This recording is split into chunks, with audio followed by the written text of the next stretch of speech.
Good morning, friends. It is Wednesday morning, and today I would like to talk about Daniel's friends that were thrown in the fiery furnace. So, the king Nebuchadnezzar, I think it was, has set up a big, I think it was a gold, a gold image of himself. And it was the law that at the sound of the trumpet, of music, when you hear music, you're supposed to just fall on your knees and just bow down to that statue, to that image of the king. And it was a decree that whoever did not obey, they will be thrown in the fiery furnace immediately. So, of course, Daniel's friends did not obey, and they were told, the king was told about it, so he was furious, of course. So I'm going just to read you about it. Starting chapter 3, starting with verse 13. Then Nebuchadnezzar, in rage and fury, gave the command to bring Shadrach, Meshach, and Abednego. So they brought these men before the king. Nebuchadnezzar spoke, saying to them, "Is it true, Shadrach, Meshach, and Abednego, that you do not serve my gods and worship the gold image which I have set up?" The king was mad, wasn't he?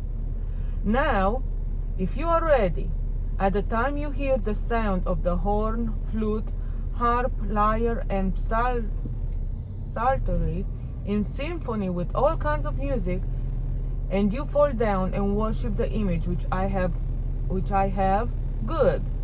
But if you do not worship, you shall be cast immediately into the midst of a burning fiery furnace. And who is the God who will deliver you from my hands?" Wow.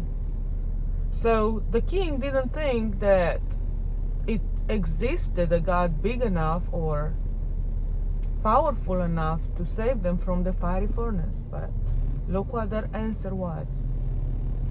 Shadrach, Meshach, and Abednego answered and said to the king, "O Nebuchadnezzar, we have no need to answer you in this matter. If that is the case, our God, whom we serve, is able to deliver us from the burning fiery furnace, and he will deliver us from your hand, O king. But if not, let it be known to you, O king, that we do not serve your gods, nor will we worship the gold image which you have set up." Then Nebuchadnezzar was full of fury, and the expression on his face changed towards Shadrach, Meshach, and Abednego. He spoke and commanded that they heat the furnace 7 times more than it was usually heated.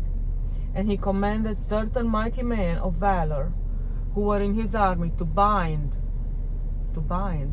which means to tie up, Shadrach, Meshach, and Abednego, and cast them into the burning fiery furnace. Then these men were bound in their coats and trousers, their turbans and their other garments, and they were cast into the midst of the burning fiery furnace.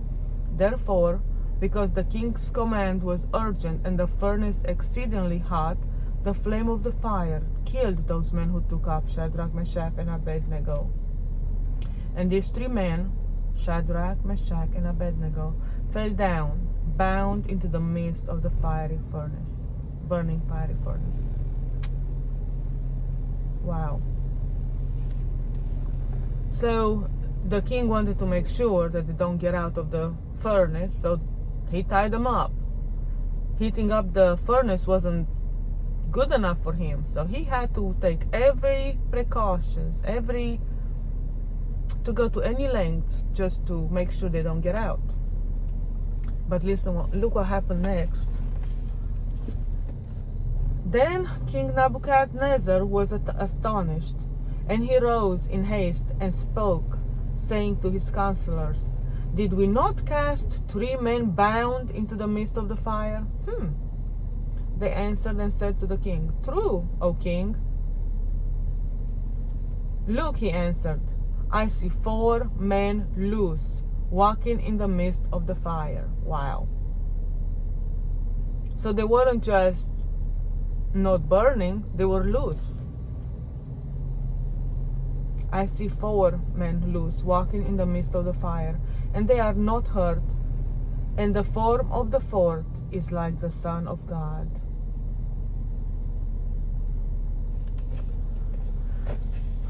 Wow, that is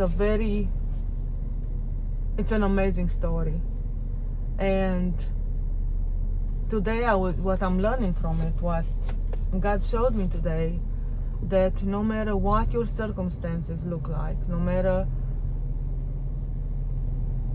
you always have a choice. No matter how impossible a situation may seem, as long as you stay close to God and as long as you do what He asks you to do, He won't leave you. You're not in the fire alone. He is there with you. Even when you're thrown into the fire bound, and the people that thrown you there,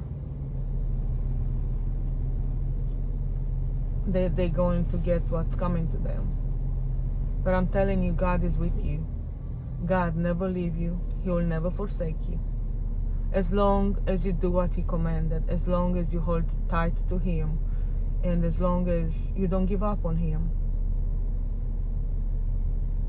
He is a faithful God, so you be faithful to Him.